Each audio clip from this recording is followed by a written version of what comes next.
नमस्ते। आज हम बात करने वाले हैं उस एक वायरल कविता की जिसने इंडियन पॉलिटिक्स में आप कह सकते हैं एक तरह की हलचल मचा दी। ये सिर्फ एक कविता नहीं है, ये एक पॉलिटिकल स्टेटमेंट है जो एक मंच से शुरू हुआ और फिर इंटरनेट पर छा गया। चलिए देखते हैं कि इसमें ऐसा क्या खास है। कविता की शुरुआत ही होती है एक सीधे हमले से, नौकरियां जो मांगे तो जुमले जारी होवे। ये एक लाइन ही पूरी कविता का टोन सेट कर देती है और ये दिखाती है कि कैसे व्यंग्य को एक पॉलिटिकल हथियार की तरह इस्तेमाल किया गया है। हाँ, आगे बढ़ने से पहले जानना जरूरी है कि ये कविता आई कहाँ से। इसे ऑपोजिशन पार्टी यानी भारतीय राष्ट्रीय कांग्रेस के एक इवेंट में परफॉर्म किया गया था। हमारा मकसद यहाँ किसी पार्टी का पक्ष लेना नहीं है, बल्कि सिर्फ ये समझना है कि इस कविता में कहा क्या गया है और ये इतनी वायरल हुई क्यों।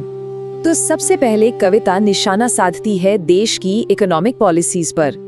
कवि ने व्यंग्य का इस्तेमाल करते हुए कई बड़े आर्थिक मुद्दों पर सवाल उठाए हैं। तो पहली बात आती है बेरोजगारी की। ये लाइन उस सच्चाई की तरफ इशारा करती है जहां देश में मौकों की कमी लोगों को विदेश जाने पर मजबूर कर रही है।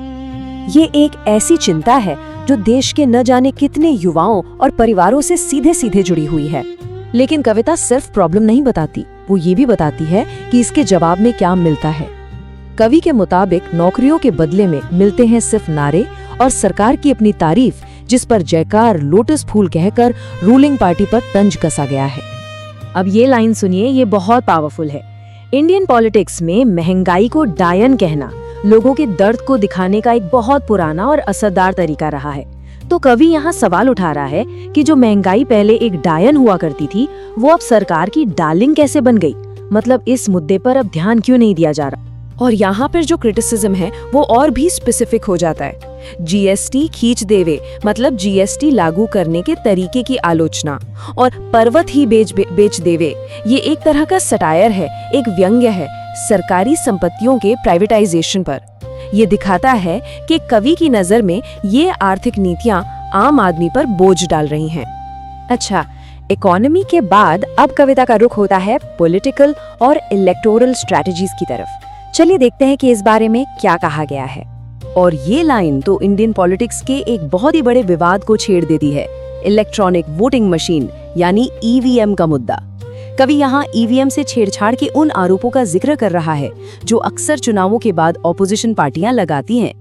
इस एक लाइन में दो बड़े पॉलिटिकल रेफरेंस है। पहला ईडी यानी एनफोर्समेंट डायरेक्टोरेट, जो एक सेंट्रल एजेंसी है जिस पर अक्सर राजनीतिक विरोधियों को टारगेट करने के आरोप लगते हैं, और दूसरा दीदी बंगाली, जो जाहिर तौर पर पश्चिम बंगाल की मुख्यमंत्री ममता बनर्जी की तरफ इशारा है, जो केंद्र सरकार की एक बड़ी क्रिटिक हैं। यहाँ पे ना कविता एक और पॉलिटिकल इल्जाम पर चुटकी लेती है।